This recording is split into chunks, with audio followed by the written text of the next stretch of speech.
जी जज़ाकल्लाह। आज का जो कॉर्पोरेट ब्रीफिंग सेशन है ये आप लोगों के लिए अरेंज किया है ग्रोथ सिक्योरिटीज़ ने, और इसके होस्ट भी ग्रोथ सिक्योरिटीज़ ही हैं। मेरा नाम नशीद मलिक है, मैं हेड ऑफ रिसर्च होता हूँ यहाँ पे ग्रोथ सिक्योरिटीज़ में। अ, इस मीटिंग को स्टार्ट करने से पहले मीटिंग के कुछ डिकोरम्स डिस्कस कर लेते हैं। जिस किसी के भी कोई भी क्वेश्चंस हैं वो ड्यूरिंग द प्रेजेंटेशन भी पूछ सकता है और आफ्टर द प्रेजेंटेशन भी पूछ सकता है, लेकिन प्रेफर्ड मेथड क्वेश्चंस का यही है कि आप चैट बॉक्स में अपने क्वेश्चंस को राइट करें और हम उन क्वेश्चंस को मैनेजमेंट तक कम्युनिकेट करेंगे। और इस मीटिंग का ऑब्जेक्टिव ये है कि मैक्सिमम क्वेश्चंस आंसर हो पाएँ, लेकिन अगर कोई क्वेश्चंस रिमेनिंग रह भी जाएंगे एंड में तो उसके बाद भी हमारा ईमेल आईडी गिवन है फ्लायर के ऊपर, वो आप हमारे साथ शेयर करेंगे तो हम मैनेजमेंट के साथ शेयर करके आपके क्वेश्चंस के आंसर्स थॉरोली ले लेंगे।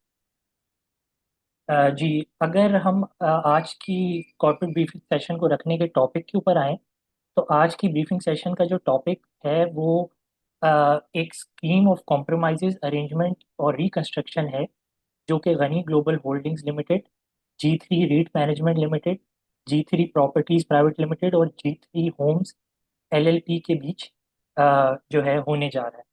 अगर हम GGL की या गनी ग्लोबल होल्डिंग्स की बात करें तो ये जो ग्रुप है ये अराउंड 3 to 4 सब्सिडरीज पे मुश्तमिल है, जिसमें 3 जो लिस्टेड सब्सिडरीज हैं गनी केमिकल्स है जो कि इंडस्ट्रियल और मेडिकल गैसेस बनाती है, और GCW है गनी केम वर्ल्ड जो कि कैल्शियम कार्बाइड का एक मेजर प्रोजेक्ट लगा रहा है इंपोर्ट सब्सटीट्यूशन के लिए। GGL है जो कि फार्मा सेक्टर के लिए जो है ग्लास इक्विपमेंट मैन्युफैक्चर करता है और जिसकी ऑलमोस्ट सारी बड़ी फार्मा कंपनीज के साथ पार्टनरशिप्स है। तो इस तरीके से अगर हम देखें तो गनी ग्रुप जो है वो हमारी इंडस्ट्री लार्ज स्केल और medium scale manufacturing pharma health care sector का एक बहुत वाइटल पार्ट है, और इसके बगैर इस ग्रुप के बगैर ये सब होना पॉसिबल है। उसके अलावा एक सब्सिडरी एक wholly owned subsidiary G3 REIT management भी है GGL की, जो कि आफ्टर रीस्ट्रक्चरिंग जिसकी शेयर होल्डिंग कुछ मुख्तलिफ और चेंज हो जाएगी। तो इस सब के ऊपर लाइट डालने के लिए मैं इनवाइट करता हूँ GGL की मैनेजमेंट को, जो कि फर्दर इस प्रेजेंटेशन को कंटिन्यू करेगी। Thank you.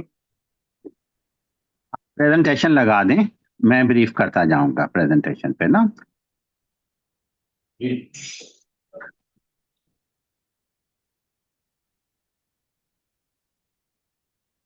अस्सलाम जी, मेरा नाम है आमिर ज़िया, मैं रिप्रेजेंट करता हूँ LSE ग्रुप को और being a financial advisor to Ghani group. तो ये स्कीम ऑफ अरेंजमेंट और उसका जो सब्सिक्वेंट एक्शन हैं कॉर्पोरेट एक्शन, वो being a consultant LSE group is handling it. तो अभी आगे ये आपको मालूम ही है कि अभी हमने GGL के अम्ब्रेला के अंदर हमने एक रीट मैनेजमेंट कंपनी बनाई जिसका नाम था G3 रीट मैनेजमेंट लिमिटेड। अब कंपनी तो बना ली, लाइसेंस अप्लाई हो चुका है। अब सवाल यह था कि इसके अंदर करना क्या है और करना कैसे है। 2 तरीके हैं जिसके तहत आप प्रॉपर्टी ले सकते हैं, या तो आप न्यू प्रॉपर्टी लेते वो डेवलप करते, या एग्जिस्टिंग प्रॉपर्टीज को ही हम इसके अंदर लेके आते। प्रॉपर्टीज जब आप ले लेते हैं या इसके अंदर एडमिशन करते हैं तो आपके पास 2 तरीके हैं, या तो आप ट्रस्टी अपॉइंट करते हैं और ट्रस्टी के नाम से आप प्रॉपर्टीज खरीदते हैं। दूसरा तरीका यह है कि इसके SPV स्ट्रक्चर के अंदर आप प्रॉपर्टीज लेके आएं और SPV के जो शेयर्स हैं वो स्वैप कर लें वो रीट यूनिट के तहत। हमने जो प्रॉपर्टीज लाए हैं इसको हम आगे देखेंगे क्या क्या प्रॉपर्टीज हैं। तो पहले हम इसको बताते हैं कि इसके अंदर क्या स्ट्रक्चर है, क्यों हम रीट मैनेजमेंट में आ रहे हैं, क्यों रीट स्ट्रक्चर में आ रहे हैं? तो करंटली पाकिस्तान के अंदर fund raising plus tax efficient structure आपको सिर्फ रीट स्ट्रक्चर में ही मिलता है। अगर आप रीट में जाते हैं और 90% डिस्ट्रीब्यूशन कर देते हैं तो फिर आपकी जो इनकम है वो एग्जैम्प्ट होती है। अब रीट के अंदर जो हमारा इरादा है कि रीट स्कीम के अंदर जब हम जाएंगे तो ये हाइब्रिड स्ट्रक्चर होगा, मीनिंग के रीट डेवलपमेंट रीट भी हो सकती है, कंस्ट्रक्शन भी हो सकती है, रेंटल इनकम भी क्रिएट कर सकती है, और इसके अलावा सेल परचेज भी कर सकती है। सेल परचेज में फ्री होल्ड राइट भी दिए जा सकते हैं और लीज होल्ड राइट भी दिए जा सकते हैं। शॉर्ट टर्म रेंटल भी हो सकता है और long term lease rental arrangement भी हो सकता है। इस स्ट्रक्चर, नेक्स्ट स्लाइड प्लीज। जी नहीं, नंबर 3 पे आइएगा प्लीज। करंटली जैसे आपको बताया गया कि डबल जीएल ऑन करता है 100% share G3 REIT management limited के। इस वक्त जो इसका कैपिटल है वो जो स्टैट्यूटरी मिनिमम कैपिटल 50 मिलियन है उसके साथ ये कंपनी फॉर्म हुई है। बाकी दो कंपनी जो G3 प्रॉपर्टीज प्राइवेट लिमिटेड हैं और G3 होम्स LLP, ये ऑन करते हैं स्पॉन्सर्स दोनों कंपनियों को। LLP means limited liability partnership under limited liability partnership act 2017। जो तमाम प्रॉपर्टीज हैं एट द मोमेंट वो G3 होम्स LLP ऑन करता है। वो क्या प्रॉपर्टीज हैं वो मैं आगे जाके बताऊंगा। दूसरी हमने एक SPV बनाई है इसी पर्पस के लिए, जिसके अंदर अल्टीमेटली ये प्रॉपर्टीज ट्रांसफर हो जाएंगी, क्योंकि LLP इटसेल्फ शेयर इशू नहीं कर सकता, इट्स अ पार्टनरशिप अरेंजमेंट। तो उसके लिए लाजमी है कि पहले स्टेप पे प्रॉपर्टीज को किसी लिमिटेड कंपनी में ट्रांसफर किया जाए। तो उसके लिए फिर हमने एक स्पेशल पर्पस व्हीकल बनाया है जिसका नाम है G3 properties private limited. Next slide please. तो हम जैसे मैंने अर्ज किया कि हम हमारा जो पर्पस है वो 3 फोल्ड है। नंबर एक तो हम टैक्स एफिशिएंट स्ट्रक्चर में चले जाएं, आगे फंड रेजिंग जो रीट की मिनिमम रिक्वायरमेंट है जब रीट स्कीम फॉल हो तो वो भी हो जाए, और तीसरा बड़ा पर्पस ये है कि हमारे डबल जीएल का शेयर होल्डर है उसको 2 शेयर्स मिल जाएं। एक तो इसको रीट मैनेजमेंट कंपनी का शेयर मिल जाए और उसको SPV का भी शेयर मिल जाए।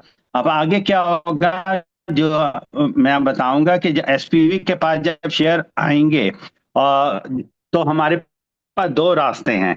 मिनिमम जो शेयर स्वैप करना होता है दैट इज 75%। तो हम सोच रहे हैं कि 75% तो हम यूनिट से रिप्लेस कर देंगे और 25% हम SPV को भी लिस्ट कर देंगे। तो इस स्कीम के तहत हमारी जो SPV है वो भी लिस्ट हो सकती है और RMC भी लिस्ट हो जाएगी। तो हमारे जो शेयर होल्डर है उसको रीट मैनेजमेंट कंपनी का भी शेयर मिल जाएगा, SPV का शेयर भी मिल जाएगा, और SPV जब आगे रीट स्कीम में जाएगी तो रीट स्कीम का यूनिट मिल जाएगा। प्लीज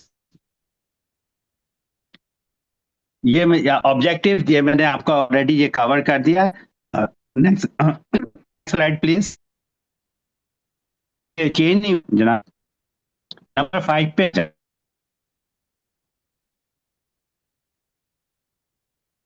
जी ये जो स्कीम्स हैं जो इसके अभी हमारे पास जो प्रॉपर्टी, जी ऑब्जेक्टिव ऑफ द स्कीम में अगर आप आते हैं तो इसके अंदर जैसे मैंने अर्ज किया इस स्कीम ऑफ अरेंजमेंट का पर्पस अगर हम इसको करें तो 5 पर्पस है। नंबर 1, डेजिग्नेटेड एसेट्स जो रियल एस्टेट एसेट्स हैं वो हम ट्रांसफर कर दें LLP से SPV में, पार्टनर्स को, डबल जीएल को और RMC को, और डबल जीएल के शेयर होल्डर्स को। इसी तरह RMC के शेयर्स हम डिस्ट्रीब्यूट कर दें डबल जीएल के शेयर होल्डर्स को और पार्टनर्स को LLP के। ये इस तरीके से ये शेयर होल्डिंग स्ट्रक्चर क्या बनेगा ये मैं अभी आपको आगे बताता हूँ। जी नंबर 6 स्लाइड। इस वक्त ये प्रॉपर्टीज हैं जो LLP ऑन करता है। एक 9N का तकरीबन 2 केनाल का प्लॉट है, 10N का 2 केनाल का प्लॉट है, 11N का 2 केनाल का प्लॉट है, 30 केनाल 18 मरले का अजमेर टाउन के अंदर प्लॉट है, और और कुछ प्लॉट्स हैं जो कि 63 कनाल से ऊपर हैं, वो खेरा गली अहमदाबाद के अंदर हैं। अभी हम इन प्रॉपर्टीज को LLP के तहत से हम लेके आएंगे SPV में। तो अगर आप देखें तो क्या जो प्रॉपर्टीज हैं, अगर प्रॉपर्टी डी में है तो ये प्रॉपर्टी डेवलप होगी, कंस्ट्रक्ट नहीं होगी। प्रॉपर्टी ए, बी और सी जो है वो कंस्ट्रक्ट होगी, यानी कि इसके अंदर हाई राइज बिल्डिंग बनेगी। प्रॉपर्टी ई जो है वो रेजिडेंशियल प्लॉट्स बनेंगे और रेजिडेंशियल बिल्डिंग्स बनेगी। तो हाइब्रिड स्ट्रक्चर को हम फॉलो कर रहे हैं। तो हमें जो इनकम है वो कैपिटल गेन से भी आ रही होगी और रेंटल इनकम से भी आ रही होगी और लॉन्ग टर्म लीज रेंटल से भी आ रही होगी। Next slide please.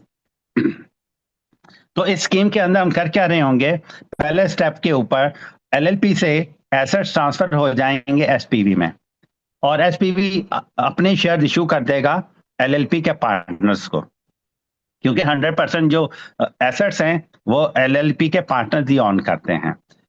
इसके बाद जो G3 प्रॉपर्टीज लिमिटेड है, जो SPV है, वो अपने शेयर इशू कर रहा होगा। कुछ शेयर इशू करेगा GGL को और कुछ शेयर इशू करेगा GGL के शेयर होल्डर्स को, और कुछ शेयर पार्टनर्स के पास चले जाएंगे। RMC के जो शेयर हैं वो चले जाएंगे GGL के शेयर होल्डर्स को। फिर जब ये शेयर की डिस्ट्रीब्यूशन हो जाएगी तो 75% जो शेयर्स हैं वो हम स्वैप कर देंगे रीट स्कीम के अंदर यूनिट्स के साथ। 25% जो शेयर्स हैं वो शेयर्स की सूरत में ही रहेंगे, 75% हम पास ऑन कर देंगे ट्रस्टी को, और ट्रस्टी इशू कर देगा इसके units to the share holders. Next slide please. तो ये आपका एक फ्लो चार्ट है। GGL जो इशू किया, GGL ने कुछ अपने शेयर इशू किए G3 रीट मैनेजमेंट को, और कुछ शेयर इशू किए पार्टनर्स LLP के पार्टनर्स को। LLP ने ट्रांसफर कर दिया designated assets to the SPV ने अपने शेयर दे दिए LLP को, LLP के पार्टनर्स को, GGL के शेयर होल्डर को, GGL को, और G3 रीट मैनेजमेंट कंपनी को। और G3 रीट मैनेजमेंट कंपनी ने शेयर अपने दे दिए GGL के शेयर होल्डर को। जब ये स्कीम मटेरियलाइज होगी, चूंकि GGL लिस्टेड कंपनी है, तो GGL के जो शेयर होल्डर हैं they will get the listed share, meaning जब G3 रीट मैनेजमेंट कंपनी के शेयर्स उनको मिलेंगे तो G3 रीट मैनेजमेंट कंपनी भी लिस्ट हो जाएगी PSX पे। इसी तरह G3 SPV के जब शेयर मिलेंगे तो SPV भी लिस्ट हो जाएगी, और जब हम यूनिट देंगे तो यूनिट्स भी लिस्ट होंगे। लेकिन यूनिट्स को जो लिस्ट है वो प्रोस्पेक्टस के रास्ते होंगे, लेकिन जो SPV इटसेल्फ है वो स्कीम के तहत लिस्ट हो जाएगी। Next slide please. इस वक्त जो अगर आप एग्जिस्टिंग पोजीशन देखें तो तकरीबन 354 मिलियन शेयर्स GGL के आउटस्टैंडिंग है, 2500 नॉमिनल से शेयर SPV के पास हैं, और G3 रीट मैनेजमेंट कंपनी ने 5 मिलियन शेयर इशू किए हुए हैं। पोस्ट स्कीम के बाद जो शेयर होल्डिंग है वो 489 मिलियन हो जाएगी GGL की, G3 SPV की शेयर होल्डिंग है वो 507 मिलियन हो जाएगी, और 248 मिलियन G3 RMC की हो जाएगी। अगर आप SPV के स्ट्रक्चर में चलें तो 100 मिलियन शेयर्स जो SPV के हैं वो रीट मैनेजमेंट कंपनी के पास होंगे, और तकरीबन 115 मिलियन शेयर GGL के पास होंगे। इसी तरह G3 RMC में जाएं तो उसके तमाम शेयर होल्डर होंगे, जो GGL के शेयर होल्डर हैं वो उनके पास होंगे।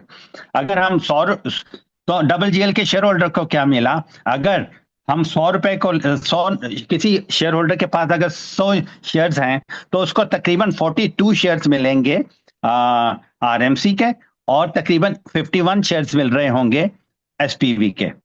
इसमें अच्छी बात यह है कि चूंकि ये स्वैपिंग हो रही है तो इसके अंदर शेयर्स ने एक्स नहीं होना, यानी जब ये लिस्ट होगा, डिस्ट्रीब्यूशन होगी, तो GGL की प्राइस ने एक्स नहीं होना।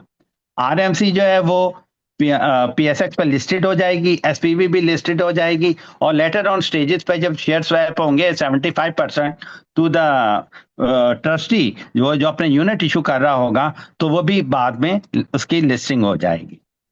Next slide please. तो हमने स्कीम में किया क्या, हमने तमाम एसेट्स जो LLP के थे वो उठा के हमने SPV में डाल दिए। इसके बाद हमने शेयर्स को डिस्ट्रीब्यूट कर दिया आपस में, और इनकी जो रिजर्व्स थे उसको भी रिकॉन्स्टिट्यूट कर दिया। तो अल्टीमेटली क्या रिजल्ट रहा कि हमने RMC को भी लिस्ट कर दिया, हमने एसपीवी को भी लिस्ट कर दिया और हमने शेयर की डिस्ट्रीब्यूशन टू द गनी के जो शेयर होल्डर थे डबल जीएल के उनको दे दी। Next slide please. तो जनाब, तो ये सारी स्कीम थी। हमने किया क्या, हमने रीट स्कीम का जो बेनिफिट था in the form of rental, capital gain, long term lease, what ever, ये हमने डबल जीएल के शेयर होल्डर्स के साथ शेयर कर लिया और इसके अवध एक दूसरे की शेयर होल्डिंग को डिस्ट्रीब्यूट कर दिया। और ये जो हम रीट स्कीम बनाने जा रहे हैं, इट्स विल बी हाइब्रिड। इसमें residential, commercial, development, hotel, anything, ये उसके अंदर हम इसको शामिल कर सकेंगे। जनाब, thank you. Next slide please.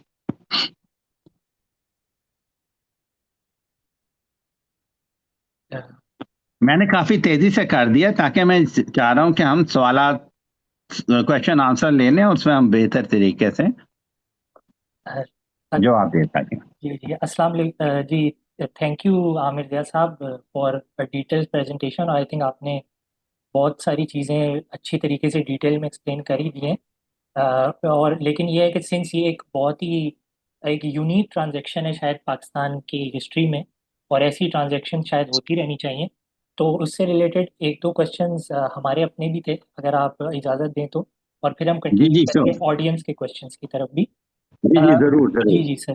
सबसे पहला क्वेश्चन ये है कि सिंस ये एक यूनिक ट्रांजैक्शन है, तो इस ट्रांजैक्शन में एक एसपीवी बनाने की नीड क्यों फॉर्म हुई? यानी कि बेसिकली कुछ ऐसी ट्रांजैक्शंस भी हमारी हिस्ट्री में और ग्लोबली हुई हैं जिसमें एक रीट मैनेजमेंट कंपनी ही एसेट्स के अंदर, उसके अंदर एसेट्स वेस्टेड भी होते हैं। तो सेपरेशन करने की क्या नीड हुई और इसका क्या बेनिफिट होगा? एक मैनेजमेंट कंपनी सेपरेट और एक नहीं नहीं, इसका एसपीवी पहले सेपरेट। जवाब दे दूं, फिर मैं आपका अगला सवाल देता हूँ। जी जी रीट प्लीज। मैनेजमेंट कंपनी जो होती है वो खुद एसेट ऑन नहीं करती। जैसे मैंने शुरू में अर्ज किया, हमारे पास दो स्ट्रक्चर होते हैं कि पहले आप ट्रस्टी अपॉइंट करें और प्रॉपर्टी उसके नाम पे ट्रांसफर कर दें। इसमें ना जो फ्लेक्सिबिलिटी है काफी कॉम्प्रोमाइज हो जाती है। यानी अगर आरएमसी ने कोई भी ट्रांजैक्शन करनी है तो उसको पहले ट्रस्टी से पूछना पड़ेगा। बैंक का कोई चेक भी लिखना है ट्रस्टी से पूछना। वेयर जो एसपीवी स्ट्रक्चर है उसके अंदर बोर्ड की जो कॉम्पोजिशन है वो आरएमसी अपॉइंट करता है। हमें हर चीज के लिए फिर ट्रस्टी के पास नहीं जाना पड़ता। कंट्रोल आरएमसी का एसपीवी पे बेहतर तरीके से होता है और एसपीवी का फिर सेल परचेज जो करना है, इवन मैंने कल उठा के पूरी की पूरी एसपीवी बेचनी है तो मैं बेच सकता हूं। मुझे जमीन बेचना है, यानी अगर मैंने ट्रस्टी को जमीन ट्रांसफर कर दी और कल मेरे को बेचना है तो मुझे दोबारा चार्जेस पड़ेंगे। मैंने अगर पूरी की पूरी कंपनी उठा के बेच दी तो मुझे कोई चार्जेस नहीं पड़ेंगे। This is more flexible as compare to direct अगर आप ट्रस्टी को ट्रांसफर करते हैं। सही है सर। दूसरे के प्रेजेंटेशन को देखते हुए यही आइडिया हो रहा है कि ये जो 5 एसेट्स हैं ये स्टार्ट है, और इंशाल्लाह अपकमिंग एसेट्स आते रहेंगे जैसे जैसे चीज़ें प्रोग्रेस होगी। जी हम। ऐसा ही है। It's a continuing perpetual REIT scheme है, not for the specific time, not for the specific purpose, it's a perpetual. और ये कंपनी की तरह जैसे परपेचुअल लाइफ होती है, रीट स्कीम की भी परपेचुअल लाइफ होगी जिसके अंदर डेवलपमेंट का काम भी होगा, कंस्ट्रक्शन का भी होगा, एज अ बिल्डर भी होगा, रेंटल इनकम भी आएगी, कैपिटल गेन भी आ रहा होगा। ओके ओके सही है। अब हम चैट में से कुछ क्वेश्चंस ले लेते हैं। अ, इलियास अली, हमारे इलियास अली साहब हमारे साथ हैं। ये पूछ रहे हैं कि please tell us the total accumulated percentage of shares of G3 REIT management to be issued to share holders of GGL। यानी कि वो पूछना चाह रहे हैं कि जी G3। जी, अगर आप मेरी स्लाइड नंबर 9 में आए ना तो वहां पे उनका जवाब मिल जाएगा। आप 9 स्लाइड पे आइए, फिर मैं जवाब देता हूँ। जी जी। अगर आप इसमें टेबल में देखें कि डब्ल्यूजीएल के जो शेयर होल्डर हैं, जैसे मैंने अर्ज किया 354 मिलियन शेयर्स आउटस्टैंडिंग है, तो 42% शेयर्स जो हैं वो आरएमसी के जो शेयर्स हैं वो डब्ल्यूजीएल को मिलेंगे, डब्ल्यूजीएल के शेयर होल्डर को मिलेंगे। ठीक है, तो 354 मल्टीप्लाई बाय 0.42 कर लें। इसी तरह एसपीवी के जो शेयर हैं तकरीबन 51% मिलेंगे to the share holder of double GL. तो 51 को आप 354 से मल्टीप्लाई करें तो ये शेयर जो 180 मिलियन बनते हैं ना, एग्जैक्टली अमाउंट भी दी हुई है, तो 180 मिलियन एसपीवी के शेयर जो हैं वो डबल जीएल के शेयर होल्डर को मिल रहे होंगे, और 148.55 मिलियन शेयर्स आरएमसी के डबल जीएल के शेयर होल्डर को मिल रहे हैं। ओके, नेक्स्ट रिजवान अहमद साहब पूछ रहे हैं कि can GGL itself determine whether the price will be x और not, similar to GCIL demerger. It was stated price would not be X. However, it turned out to be X according to regulator. नहीं, इसके अंदर थोड़ा सा difference है। वो ये है कि इसके अंदर एक पार्टी शेयर ले रही है और दूसरी पार्टी शेयर दे रही है, तो इसका मतलब इस पर स्वैपिंग ट्रांजैक्शन हो रही है, किसी की वैल्यू लूज नहीं हो रही, तो इसलिए एक्स नहीं होगा। और यही चीज हमने स्कीम में लिखी और स्कीम में डाल दी है। लास्ट टाइम हमने क्या किया था, हमने ये पार्ट स्कीम में डाला नहीं था, इसलिए GCWL में कंफ्यूजन हुई थी। लेकिन ये एक्स वाला पार्ट इस दफा हमने स्कीम में काफी अच्छी तरीके से एलेबोरेट कर लिया। अगर scheme in toto as it is approve होती है तो चूंकि ये पार्ट है कि एक्स नहीं होगा, तो ये फिर एक्स नहीं होगा, क्योंकि कोर्ट ने इसके ऊपर, ऑनरेबल कोर्ट ने इस पर ठप्पा लगा देना है आफ्टर कंसल्टेशन विद SECP, और ये पार्ट बन जाएगी। तो उसके अंदर एक्स का कंप्लीट एक पैरा मौजूद है। नेक्स्ट डॉक्टर मुसर्रत का क्वेश्चन है, SECP REIT regulations 2022 require registered valuation report.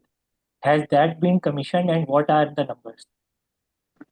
जी, उसके अंदर देखिए, मैंने अर्ज किया ना कि अभी तो हम इस स्टेज पे हैं जिसपे हमने एक RMC बनाई है। RMC के बाद अभी REIT का लाइसेंस अंडर प्रोसेस है।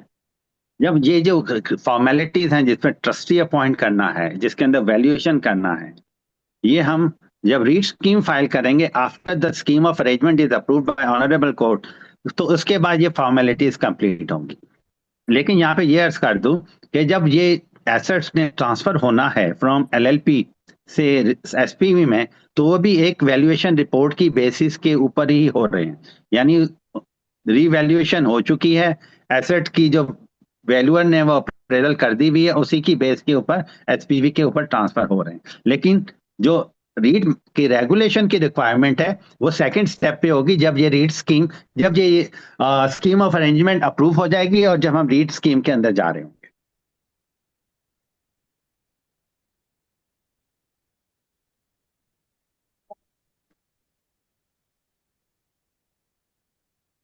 जनाब। Hello, Umar Sarang chess securities से हैं, आपने हैंड रेज किया हुआ है, तो आप अपने आप को अनम्यूट करके क्वेश्चन पूछ लें। Assalamu alaikum, sir. Thank you for the presentation. Sir, I had a few questions. Firstly, आप ये तो ज़रूर कह रहे हैं कि share X नहीं होगा when shareholders really receive. I'm just sort of trying to clarify that if I'm a shareholder who owns 100 shares of WGL, post-transaction, three things should happen to me by my estimation. The first is that against my 100 shares of WGL, I should receive, say, about 42 shares of G3 RMC and 51 shares of G3 SPV. But at the same time, can't we say that while the share isn't Xing, my ownership stake is still diluting because of the shares issued by WGL to the two other entities? लेकिन ये share की dilution तो थोड़ी बहुत हो रही है, लेकिन आप उधर देखिए ना, in term of value WGL, देखें एक्स का ताल्लुक है, is not dilution of overall dilution. It is concerned कि WGL ने लिया क्या और WGL ने दिया क्या। तो WGL इन रिटर्न शेयर्स तो ले रहा है ना उसके SPV के।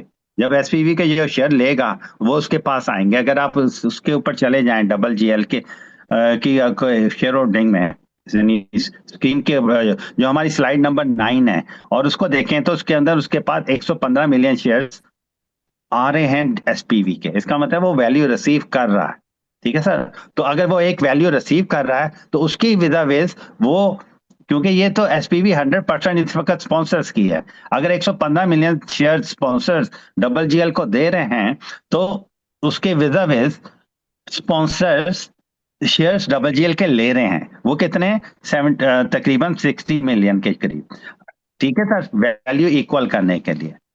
उसमें माइनॉरिटी शेयर होल्डर डाइल्यूट होगा यस, लेकिन वैल्यू पर्पस के लिए दोनों इक्वल हैं, यानी 115 मिलियन शेयर उसने एसपीवी के ले लिए, अपने शेयर So उसको कुछ just दे to be दिए। clear, sponsor will be giving their stake in G3 homes. They will provide that property to the REIT structure and or the SPV as you've been calling it, and then SPV ke shares are essentially being given by the sponsor to WGL in exchange for further shares being issued. Would that be ji correct? जी जी, तो दो जगह से जा रही है ना, 114.8 million तो double GL के हो जा रही है, और, और कुछ डबल जीएल के शेयर होल्डर को भी जा रही है। अगर आप तीसरी लाइन पढ़े ना, 292 मिलियन शेयर हैं Equity जो बस कर दें, ठीक सही है, है। तो इसका मतलब है बाकी उनको जा रहा है और बाकी डबल जीएल को जा रहा है, और इस तरीके से जा रहा है, आपको कैलकुलेट कर लेंगे। और ये काफी डिटेल में ना जो वर्किंग है स्कीम का पार्ट है। अगर आप इक्विटी मैनेजमेंट वाला आर्टिकल पढ़ेंगे ना, उसके अंदर स्पॉन्सर्स वाइज भी डिस्ट्रीब्यूशन और उनकी शेयर होल्डिंग डायल्यूशन दी हुई है, वहां से आपको मिल जाएगी। चलें, बहुत शुक्रिया। और सर बस आखिरी दो और सवाल हैं। एक तो ये कि do we have an estimate for the current market value of the properties in question, and secondly जो अभी तक मैंने सारे रीट्स लिस्ट होते हुए देखे हैं, they have undergone some form of a prospectus issuance which has made it much easier for me to understand कि वो करना क्या चाह रहे हैं उन प्रॉपर्टीज के साथ. So will you be releasing like a detailed plan regarding what the plan is for the REIT? जी, इसमें मैंने आपसे अर्ज किया, पहले आपका बात जवाब दे दूं कि वैल्यूएशन क्या है। जो रिसेंटली वैल्यूएशन करवाई है, जिसकी बेस के ऊपर एलएलपी के अकाउंट्स तैयार हुए थे, उसके अंदर 2.9 बिलियन की वैल्यूएशन है, ठीक है सर। ये तो आपका पहला पार्ट हो गया। दूसरा मैंने आपसे अर्ज किया, पहला हमारा पार्ट का हिस्सा है कि स्कीम ऑफ अरेंजमेंट हम अप्रूव करवा लें, जिससे हमारी प्रॉपर्टीज रिक्वायर्ड एंटिटीज में आ जाए, नंबर वन, और दूसरा रिक्वायर्ड शेयर्स डिस्ट्रीब्यूट हो जाए। जब ये हो जाएगा स्कीम की अप्रूवल के बाद, तो उसके बाद फिर एक बनता है रीट स्कीम। वो रीट स्कीम फिर फाइल होगी। जब रीट स्कीम फाइल होगी, जिसको इंफॉर्मेशन मेमोरेंडम कहते हैं, वो इंफॉर्मेशन मेमोरेंडम जब वो अप्रूव हो जाएगा एसईसीपी से, तो उसके बाद यूनिट्स इशू हो जाएंगे। उसके बाद 1 साल का पीरियड होता है जिसमें आपने ऑफर फॉर सेल करना होता है। मैंने अर्ज किया जैसे कि जो रिक्वायरमेंट है रीट रेगुलेशन की, उसमें आपको मिनिमम 75% जो शेयर्स हैं वो स्वैप करने होते हैं, यानी 75% एसपीवी के शेयर्स ट्रांसफर हो जाएंगे ट्रस्टी को, और ट्रस्टी इशू कर देगा अपने units to the share holder, और बाकी हमारे पास जो 25% है उससे एसपीवी लिस्ट हो जाएगी अंडर स्कीम। और ये जो 25% रह जाते हैं, this is going to be in order to raise funds to finance the projects, या it will just be given देखिए to the नहीं, GPA? ये तो कुछ भी हो सकता है ना। स्पॉन्सर्स बेचे, आपके पास आएंगे, स्पॉन्सर्स के पास आएंगे, शेयर ट्रेड हो रहा होगा, कौन क्या बेच रहा है फिर तो मार्केट डिटरमिन कर रही होगी ना। अभी तो मुफ्त में ही मिलेगा ना। ओके, चलें, सही। Thank you so much sir. अस्सलाम जी, ये एक तलाल खान साहब क्वेश्चन कर रहे हैं कि has this scheme been approved by SECP and courts? नहीं सर, ये जो हमने की है, चूंकि ये ब्रीफिंग रखने का पर्पज ये था, हमारी स्कीम फाइल हो चुकी है, बोर्ड ने स्टेप्स बता देता हूं क्या होते हैं। बोर्ड ने अप्रूव की स्कीम, स्कीम को honourable court Lahore high court के साथ फाइल हो गई। लाहौर हाई कोर्ट के ऑर्डर के ऊपर मीटिंग कन्वीन हो गई है शेयर होल्डर्स की, जो कि आगे जाके 8 अगस्त को होनी है। क्योंकि बहुत सारी क्वेरीज आ रही थी, तो इसलिए हमने ये कॉर्पोरेट ब्रीफिंग रख ली। अब जब 8 अगस्त को ये स्कीम अप्रूव हो जाती है बाय द शेयर होल्डर, तो उसके बाद एससीसीपी के कमेंट्स आएंगे जिनको हमने डील करना है, और उसके बाद क्या कहते हैं कंपटीशन कमीशन का आ रहा होगा, बाकी चीजों का आ रहा होगा, तो उसके बाद स्कीम ने अप्रूव होना है। Okay, thank you. Zubair Ghulam Hussain sahab का हैंड रेज हुआ हुआ है। आप जी जी, अपने आप को अनम्यूट करके सवाल करें। अस्सलाम वालेकुम। वालेकुम सलाम। अच्छा, एक तो दो तीन सवालात थे। एक तो ये आप इसकी वैल्यूएशन करवा चुके हैं, वैल्यूएटर कौन है इसका? वैल्यूएटर जी आसिम साहब जरा बताइएगा आप, मुझे अभी रेडीली नाम याद नहीं है, आप बताइएगा आसिम ये साहब। पैनल जी स्टेट बैंक के पैनल पे हैं, फूड वैल्यूएटर साहब ने इसकी वैल्यूएशन करवाई है। ओके। दूसरा सवाल ये है कि ये जो सारी चीजें ईओजीएम वगैरह आपकी हो जाती है, तो इसके बाद ये अप्रोक्सीमेटली क्या टाइमलाइन होगा जहां तक ये शेयर्स इश्यूएंस हो जाए माइनॉरिटी शेयर होल्डर्स को ऑफ डबल जीएल, ये G3 RMC के और दूसरी कंपनीज के? देखिए, हमारी कोशिश ये है कि पहला जो स्टेप है कि शेयर होल्डर अप्रूव कर दे, जो कि 8 अगस्त होगा। उसके बाद हमारी कोशिश होगी कि एससीसीपी की क्वेरीज और कोर्ट से सैंक्शन ले लें। हमारा अपना ख्याल है, जो एस्टिमेटेड है, कि हम बाय एंड ऑफ अक्टूबर या नवंबर ले लेंगे। उसके बाद हम इमीडिएटली, जो अभी तक हमारा एक्सपीरियंस रहा है, विद इन 15 to 1 month हम स्कीम को इम्प्लीमेंट कर जाते हैं। हम्म। तो हमारा मोस्ट लाइकली हम दिसंबर 31 तक ले जाएंगे और कर लेंगे इम्प्लीमेंटेशन।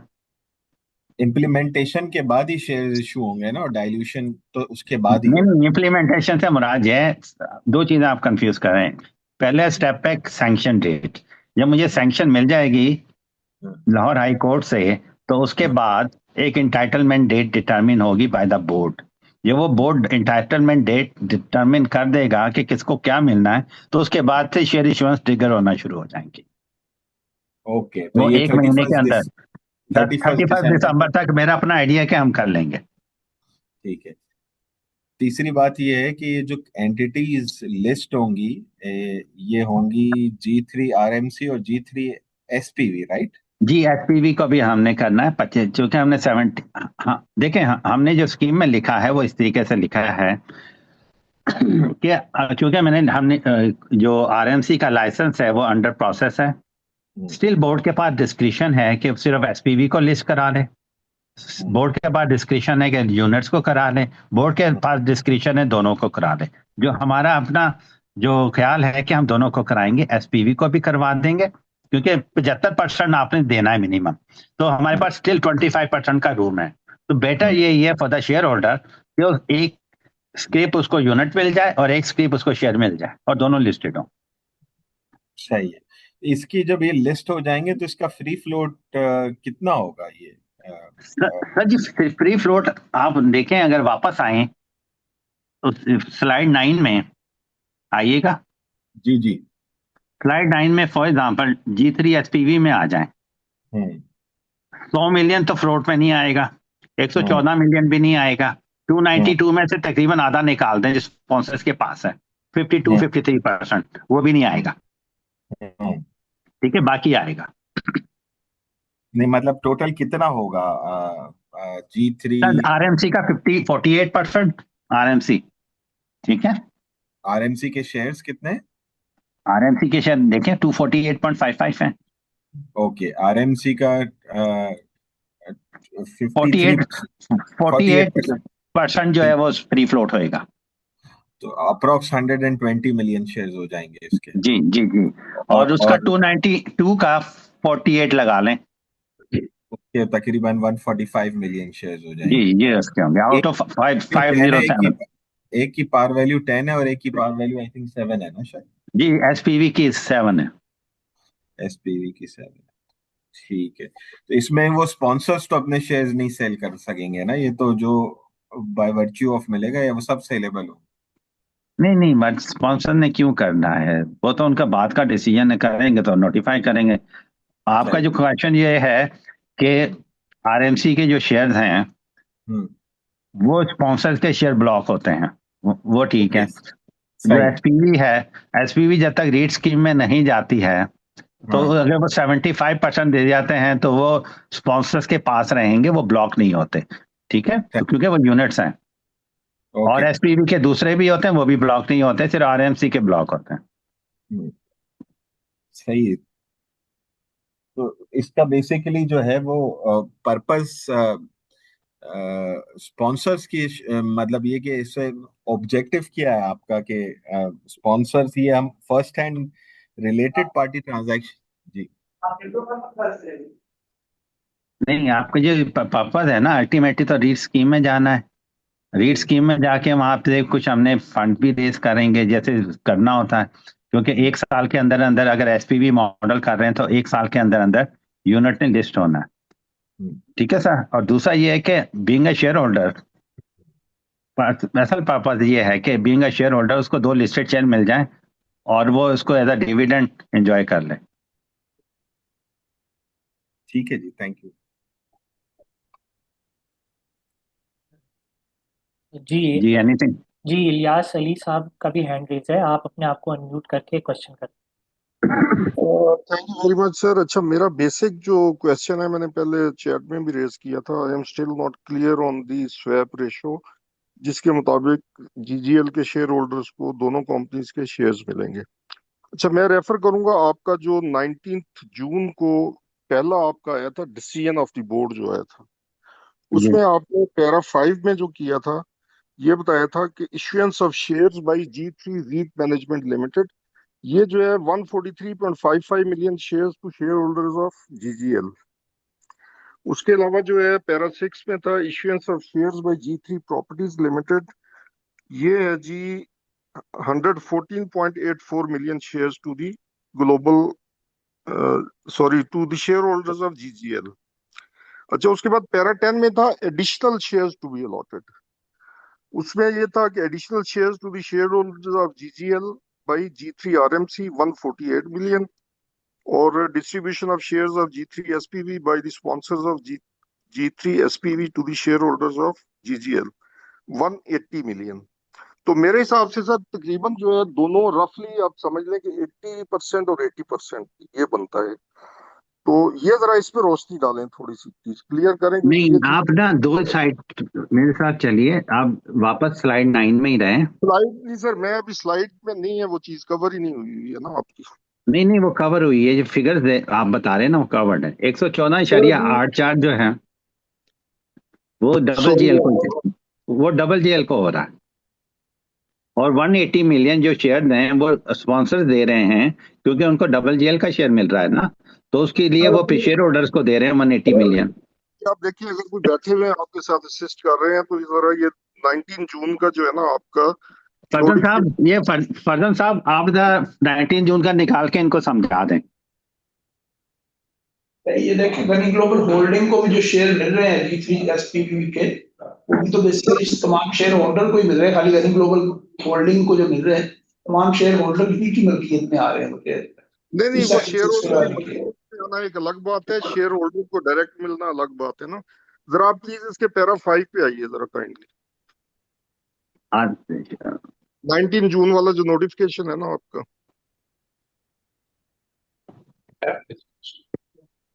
अलग से पैरा 5 हाँ, ये सब पैरा ए जरा पढ़िए प्लीज। जी रियासत इस वक्त सामने मेरे नहीं है, जो अपना जो आप आ रहे सर हैं। खोल लीजिए, पर पीएसएक्स जी की वेबसाइट से खोल लीजिए ना उसको, कौन सा मुश्किल काम है। जी आमिर साहब कर दीजिए इसको जरा एक्सप्लेन कीजिए। जी हाँ, जी आप निकालें। ये देखिए। ये जब आपकी बोर्ड मीटिंग हुई थी उसमें जो डिसीजन हुआ था ना वो आपने डिसएमिनेट किया था स्टॉक। ठीक है, आप ऐसा करिए, आप अपना ना ईमेल कर दें, ईमेल में फिर हम आपको रिप्लाई कर देते हैं। सर अभी नोटिस जरा काइंडली खुलवा लेना, उसमें क्या कबाहत है नोटिस खोलने में। आसिफ साहब खोल दे दें।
आप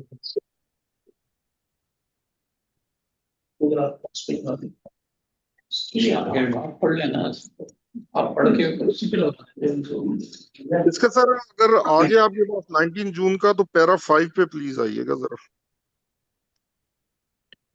पैरा पैरा 5 पे आ जाए। जी हाँ, पैरा 5 पे आ गए जी। Issuance of shares by G3 REIT management limited. हाँ जी, जी, सब पैरा G3 देखिए जरा प्लीज। जी हाँ, 143,550 ordinary shares to the share holders of Ghani global holding limited. ठीक है, ये नंबर 1 हो गया सर। नंबर और 2 दूसरा पे पैरा 6 पे आइए प्लीज। जी, 100 million ordinary share to the partners of G3 homes LLP। जी इसमें ठीक तो लिखा है, डबल जीएल को ही तो हो रहा है, इसमें क्या गलती है? ठीक है, ये हो गया जी। इसमें वो नहीं दे रहे हैं डायरेक्ट उसको ना, जो शेयर होल्डर्स को G3 प्रॉपर्टीज जो है यहाँ पे। अच्छा आगे आइए अब जरा पैरा 10 पे प्लीज। जी, allotment of additional shares जी, subject to the terms of the scheme जी, the following additional shares shall be allotted to the shareholders of GGL हाँ जी। जी, इस वक्त इसमें जरा आउटस्टैंडिंग देखिए। शेयर जो है, outstanding share 654 119590, additional shares to the shareholders of GGL by G3 REIT Management Company 148,550 million, हाँ जी, इनको जरा- 41.9%। हाँ, अब जरा 148 ये हो गए सर, और 144 143.5 जो है ये पैरा 5 ए पे हो गए। और नेक्स्ट और है जी, distribution of shares of G3 SPV by the sponsors of G3 SPV to the share holders of GGL, ये 180 मिलियन शेयर्स। नहीं सर, मैं ये आपसे अर्ज कर रहा हूँ कि पैरा 5 ए देखें जरा, 143 मिलियन शेयर्स यहाँ पे एलोकेट हो रहे हैं, और एडिशनल शेयर्स में जाके फिर 148 मिलियन हो रहे हैं। तो दोनों मिला के जो है वो नहीं, रफली आप रीट मैनेजमेंट के साथ कंफ्यूज कर रहे हैं, दोबारा पढ़ें। पहले है रीट मैनेजमेंट, इसलिए कह रहा हूँ स्लाइड 9 पे लेके जाएं, तो यही यही रिप्रोड्यूस हुई है, सुन लेना, यही रिप्रोड्यूस हुई है वहां पे। आप 143 पॉइंट मेरे साथ चलिए, 143.55 मिलियन किसको हो रहा है? Share holder of Ghani global holding के। यही स्लाइड में लिखा है, यही स्लाइड में लिखा है। हाँ जी, ठीक है, ठीक, बिल्कुल ठीक है। मैंने क्या अर्ज किया, 292 मिलियन टोटल शेयर होल्डर को होना है, उसमें स्पॉन्सर भी तो शामिल है ना सर। देखिए ये जो है वो अलग है, आगे फिर एडिशनल शेयर्स हैं, वो किसको हो रहे हैं ये भी तो पढ़ लेना। वो इसलिए मैं कह रहा हूँ वो भी तो पढ़े किसको हो रहे हैं। ये हो रहा है किया हुआ है। आप सॉरी इंटरप्ट कर रहा हूँ। allotted to the shareholders of GGL। हाँ तो 180 मिलियन हो रहे हैं ना, देखिए ये एसपीवी के हो रहे हैं, वो आरएमसी है, वो आरएमसी है। 148 ये है, और पैरा 5 में आप देखें तो 143.5 और है। तो मेरे हिसाब से ये 80% बनता है, ना कि 41%। नहीं, आपके वो कैलकुलेशन ठीक नहीं है, ठीक है। वो हाँ आपको ना रिकंसिलेशन भेज देते हैं, ये ठीक कैलकुलेशन हुई है वो रिकंसिलेशन भेजिए काइंडली। लेकिन ये जो है आप फिर देखें ना कि इसमें जो आपका नोटिस है टू दी शेयर होल्डर्स, उसको आप फिर अमेंड करना पड़ेगा, उसको आप नहीं करना पड़ेगा भाई साहब, इसलिए मैं कह रहा हूँ थोड़ा सब्र कर लें, ये आपको रिकंसाइल करवा देते हैं। सब ये बेसिकली ऊपर जो है ना अपना हर एक शेयर्स का बताया गया है, और नीचे पैरा नंबर 9 जो आप 10 नंबर पैरा जो है उसको समराइज किया गया है तमाम ऊपर के डिसीजंस को। सर समराइज नहीं है, लैंग्वेज बड़ी क्लियर है, वो एडिशनल है, ऊपर जो है वो अलग से हो रहा है शेयर्स ना। नहीं जी, आप कंफ्यूज कर रहे हैं। आप मैं सर कंफ्यूज नहीं कर रहा हूँ, प्लीज देखिए, अगर मैं कंफ्यूज भी कर रहा हूँ तो you are there to clarify my confusion ना। तो भाईजान ये आपसे अर्ज किया है, आपको ईमेल पे कर देते हैं, बाकियों को भी पार्टिसिपेट करने दें। चलो फरजन साहब इनसे ना ईमेल ले लें क्वेश्चन, और फिर इनको ना रिकंसिलेशन बना के भेज दें। जी शुएब खान हैं, उन्होंने भी हैंड रेज किया हुआ है। शुएब खान, आप अपने आप को अनम्यूट करके पहले इंट्रोड्यूस करा दें, फिर सवाल कर लें। थैंक यू जी। अस्सलाम वालेकुम, मेरा नाम शुएब खान है जी। मैं एक सऊदी कंपनी में काम करता हूँ, नसू कैपिटल में, as a CEO, and I have my own company in Pakistan as well with the name of NID capital. तो मैं डबल जीएल का शेयर होल्डर भी हूँ, तो उस रेफरेंस से मैंने इस ब्रीफिंग में पार्टिसिपेट किया जी। तो मेरे कुछ दो तीन क्वेश्चंस थे। एक तो मुझे आप ज़रा ये बता दीजिए कि क्या टैक्स बेनिफिट्स होंगे इस वेरी कॉम्प्लेक्स स्कीम से जो कि इंट्रोड्यूस की है आप लोगों ने। क्या tax benefit company will achieve out of this. और दूसरा ये था कि ये जो दो अलग कंपनीज आप लिस्ट करने जा रहे हैं in future hopefully, G3 SPV और G3 RMC, तो इसका इकोनॉमिक मॉडल क्या है? एसपीवी किस तरीके से रेवेन्यू जनरेट करेगी और G3 RMC का क्या इकोनॉमिक मॉडल होगा रेवेन्यू जनरेट करने का? दूसरा क्वेश्चन ये है सर, ये दो क्वेश्चंस थे, और फिर कोई अगर बाकी तो टाइम लाइन तो डिस्कस हो ही गई। तो जी ये दो जी जी। क्वेश्चन। थैंक यू वेरी जैसे मच। मैंने आपको अर्ज किया कि जो रीट स्कीम हम बनाने जा रहे हैं, this will be hybrid REIT scheme, जिसमें डेवलपमेंट भी होगी और कंस्ट्रक्शन भी हो रही होगी। अभी इनिशियली जो प्रॉपर्टीज ट्रांसफर हो रही हैं वो भी मैंने आपको डिटेल दे दी कि 7-8 प्रॉपर्टीज हैं जो कि ट्रांसफर हो रही हैं। उनमें से एक जैसे अजमेर की है 30 कनाल, वो डेवलप होके यानी उसकी प्लॉटिंग हो रही है और वो बिकेगी। जो बाकी हैं उसमें हाई राइज बिल्डिंग बन रही है 4 में, और वो ही फिर लॉन्ग टर्म लीज के ऊपर जा रही होंगी या शॉर्ट टर्म रेंटल के ऊपर जा रही होंगी। 5वीं जो एबटाबाद वाली जमीन है उसके ऊपर रेजिडेंशियल प्लॉट्स प्लस उसके अंदर घर बनेंगे। तो इस तरीके से ये मल्टीपल तरीके से इनकम ले रही होगी। अच्छा, फायदा क्या है जो पूरे स्ट्रक्चर का, वो इस तरीके से है। इसको 2 स्टेप्स में देखते हैं। पहले तो ये कि एडिशनल जो भी अंडर स्कीम डबल जीएल के शेयर होल्डर को मिलेगा वो टैक्स फ्री होगा, क्योंकि अंडर सेक्शन 97A के तहत मिल रहा होगा। तो उसके अंदर जो भी शेयर होल्डर को मिलेगा, लाइक आरएमसी के शेयर या एसपीवी के शेयर, उसके ऊपर कोई टैक्सेशन इम्पैक्ट नहीं होगा उसके लिए। फिर अगर आगे आ जाएं एसपीवी का, एसपीवी के मॉडल में ये है कि अगर आप 90% डिस्ट्रीब्यूट कर देते हैं अपनी income to the share unit holders, तो उसके ऊपर उस एंटिटी की इनकम जो है वो एग्जेम्प्ट हो जाती है। ठीक है, यानी कोई भी इसके ऊपर टैक्स नहीं लगता, ना 236C लगता है, ना 236K लगता है, ना नॉर्मल 122 का लगता है। कोई किसी किस्म का टैक्स नहीं लगता, ना कॉर्पोरेट टैक्स। ठीक है जी। और इस तो ये एक ऑब्वियस टैक्स एडवांटेज तो मौजूद है इसके अंदर। ठीक है जी। दूसरा पार्ट क्या आपने फरमाया था? प्रॉपर्टीज का तो मैं बता दिया, और ये जी जी। इम्पैक्ट है। दूसरा ये ठीक है। भैया कि जो रेवेन्यू जनरेशन मॉडल होगा इन दोनों में, एसपीवी में और G3 RMC जो आपकी मैनेजमेंट कंपनी है, वो क्या होगा? आपने ये तो बता दिया कि आप हाइब्रिड होगा, you can sell sir the वो लैंड। रेंटल इनकम और कैपिटल गेन आ रहा होगा। दोनों में। किसको आ रहा होगा? एसपीवी को। ठीक है। ठीक है। एसपीवी 90% डिस्ट्रीब्यूट करेगी अपने यूनिट होल्डर या शेयर होल्डर को। ठीक ठीक है। है। ठीक जब है वो जी। 90% डिस्ट्रीब्यूट करेगी तो डिविडेंड इनकम किसके पास जा रहा है? अगर आप उसकी एसपीवी की शेयर होल्डिंग में आए, 100 मिलियन शेयर आरएमसी के पास है तो आरएमसी को डिविडेंड मिल रहा होगा। ठीक 114 है। मिलियन डबल जीएल के पास है, उसको मिल रहा होगा। शेयर होल्डर्स के पास 292 मिलियन है, उसको मिल रहा होगा। प्लस जब ये एज अ आरएमसी ऑपरेट कर रही होगी एसपीवी को, तो इसको मैनेजमेंट फी भी मिल रही होगी। ठीक है, ठीक है। बिकॉज ओके, बिल्कुल। तो ये आरएमसी सिर्फ मैनेज करेगी जो एसपीवी के अंडर प्रॉपर्टीज होंगी, कोई outside the SPV RMC can not manage, नहीं राइट? नहीं नहीं नहीं नहीं नहीं, ये तो एक स्कीम है ना जिसके तहत करेगी। अगर कल और स्कीम बना दे, one one RMC can operate multiple rate schemes. Multiple rate schemes. Okay. ठीक है। ठीक है, अभी ओके, हम एक ही रेट स्कीम की बात कर रहे हैं। थैंक यू वेरी मच जी, इट्स क्लियर नाउ, थैंक्स। जी अकील साहब हैं, इन्होंने भी हैंड रेज किया हुआ है। आप अनम्यूट करके अपने आप को इंट्रोड्यूस कराते सवाल करें। अस्सलाम वालेकुम। वालेकुम सलाम।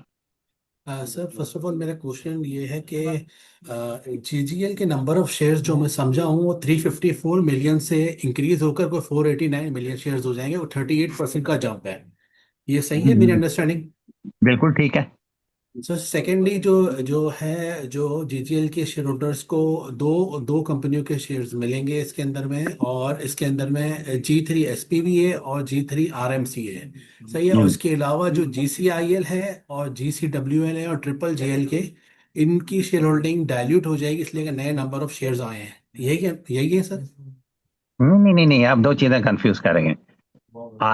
G3 की जो शेयर होल्डिंग है, जैसे GCIL की शेयर होल्डिंग है, वो तो डबल जीएल के पास है ना, वो जी तो जी। डबल जीएल का पैटर्न है ना, वो उसका GCIL की शेयर होल्डिंग पे क्या इम्पैक्ट पड़ेगा, उसका तो नहीं पड़ेगा सर ना। सर जब नंबर ऑफ शेयर्स 354 से 489 हो गए, तो अगर उनकी अर्निंग, अगर मिसाल के तौर पे 4 रुपए की अर्निंग थी डबल जीएल की, तो डाइल्यूट होकर 3 रुपए की हो जाएगी, यही मैं समझना अब आप चाहता ईपीएस नहीं, अब आप दूसरा सवाल लेंगे ना, देखें डाइल्यूशन इज समथिंग एल्स और वो EPS is something else. EPS में एसपीवी की इनकम भी तो आ रही होगी ना सर।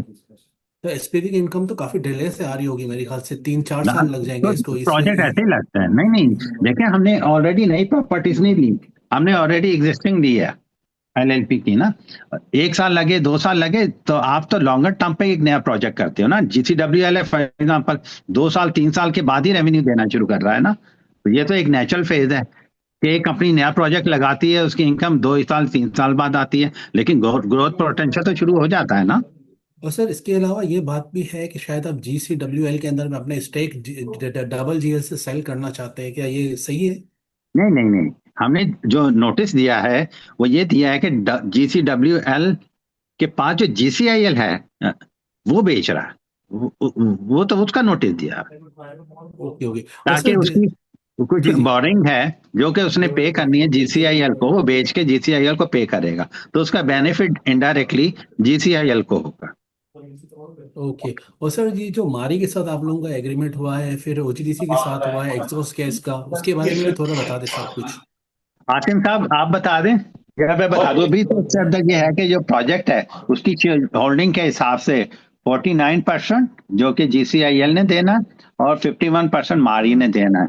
अभी तो उसके और इस तरह उसकी एलसी खुल गई है जो कि प्लांट एंड मशीनरी की है। वो आसिम साहब इसमें आप ऐड करें या बता दें इनको, या मैं ही ऐड कर दूं? क्या आपने सही कहा, ऐसे ही है। ये नई कंपनी बनी है, उसमें 49% जीसीएल की शेयर होल्डिंग है और 51 जो है हमारी ही है। और इसमें सीईओ हमारे हैं और प्रोजेक्ट एलसी खुल चुकी है और उसमें इंशाल्लाह ताला कुछ ऐसे मशीनें आनी शुरू हो जाएगी। तो सर हम ये एक्सपेक्ट करें FY 27 के सेकेंड क्वार्टर से इसकी इसकी जो अर्निंग्स आना शुरू हो जाएगी इस प्रोजेक्ट की? नहीं, इसकी जो है, अगर आप कैलेंडर ईयर की बात करें तो कैलेंडर ईयर 27 के एंड में, लास्ट क्वार्टर में आप एक्सपेक्ट कर सकते हैं कि हमारा प्लान जो है कमीशन हो जाएगा। अच्छा, फाइनेंशियल ईयर कैलेंडर ईयर 2027 का लास्ट क्वार्टर। और सर ये आपके जो दो दो रीट्स के प्रोजेक्ट हैं, वो कब तक इसकी रेंटल इनकम वगैरह आना शुरू हो जाएगी?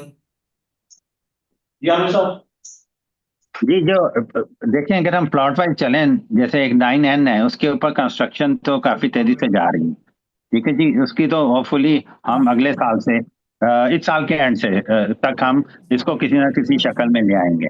इसी तरह जो डेवलपमेंट वाला पार्ट है अजमेर टाउन का, वो भी अंडर वे है। तो उम्मीद यही है कि साल से लेके अगले 2 साल तक हर प्लॉट कोई ना कोई प्रोजेक्ट की सूरत में आता जाएगा। Okay okay okay. इसमें मैं और कुछ ऐड कर दूं, जो कि हमारा एलएनजी और सीएनजी के प्रोजेक्ट चल रहे हैं। इसमें हमारा एक और प्रोजेक्ट जो कि आप लोगों की इन्फॉर्मेशन में भी है, सोनू लिशारी वाला प्रोजेक्ट है। वो अगले तकरीबन कुछ 4 से 5 महीने में इंशाल्लाह हम प्लान कर रहे हैं कि ऑन बोर्ड आ जाएगा और उसका सीओडी लेकिन वो तो शाहनवाज साहब, वो तो जीसीआईएल का है ना, उसको अभी छोड़ें। वही एलएनजी के बारे में पूछ रहे थे ना, यानी कि ग्रुप कंपनीज के वो भी पोर्टफोलियो में आ रहा हो। सर अगर वो 5 से 6 महीने में आएगा, तो शायद पहले मैंने कहीं पढ़ा था कि उसकी जो रेवेन्यू कंट्रीब्यूशन है वो तकरीबन 1.5 बिलियन के करीब होगी, अभी भी यही है? जी वो ये सोनू लसारी का है, वो सिंध का जो प्रोजेक्ट है जी, वो उसका है जी। तो सर इतना ही होगा ना, मतलब जी रेवेन्यू ऐसा ही है, 1.5 जी ऐसा ही बिलियन। है, और सर जी इसके अंदर ऐसा ही है। नेट नेट नेट मार्जिन क्या होंगे सर उसके? बहुत वो जीसीआईएल के ऊपर कर लेते हैं ना, इनकी कॉर्पोरेट ब्रीफिंग जीसीआईएल पे भी होनी है, उस वक्त कर लेते हैं। ओके ठीक है। Sir, thank you sir, thank you sir, thank you.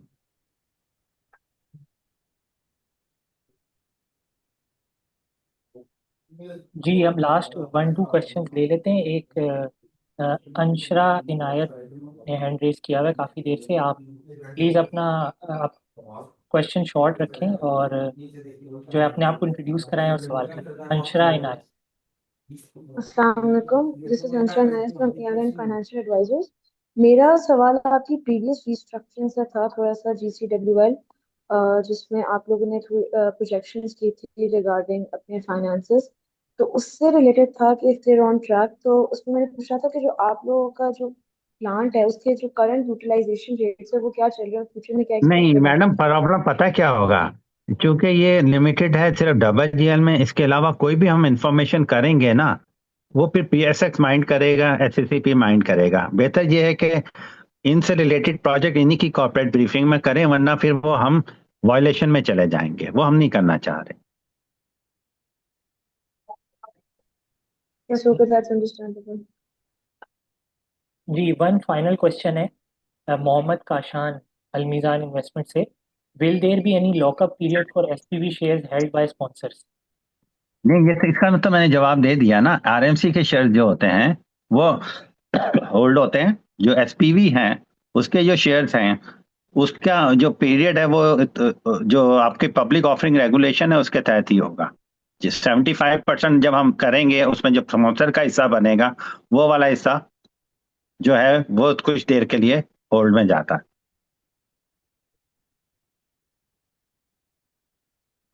जी, जो है बाकी ये कि अच्छा सर, एक छोटा सा सवाल काइंडली, इसमें ये सर कि ये जो प्रोजेक्ट्स बनेंगे इनकी जो है सर फाइनेंसिंग का क्या मॉडल है, वो काइंडली थोड़ा सा उसको एक्सप्लेन कर देंगे।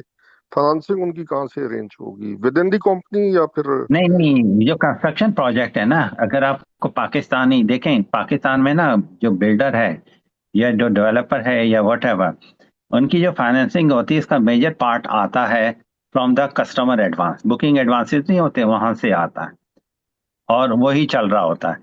ठीक है जी, इसी तरीके से कुछ पैसा हम रेज कर लेंगे जब हम रीट स्कीम को लॉन्च कर रहे होंगे, लेकिन मेजोरिटी जो पैसा है वो बुकिंग एडवांसेस से आ रहा होता है। चलें, थैंक यू वेरी मच। जी, thank you to GGL management इतनी डिटेल प्रेजेंटेशन और सबके क्वेश्चन आंसर करने के लिए, और पार्टिसिपेंट्स का भी बहुत शुक्रिया, उन्होंने बहुत अच्छे सवाल किए। अ, अ, गनी मैनेजमेंट, अगर आप लोग कोई कंक्लूडिंग रिमार्क्स देना चाहते हैं इससे पहले कि हम मीटिंग को एंड करें। वैसा आप कर दें जी जी, कंक्लूडिंग रिमार्क।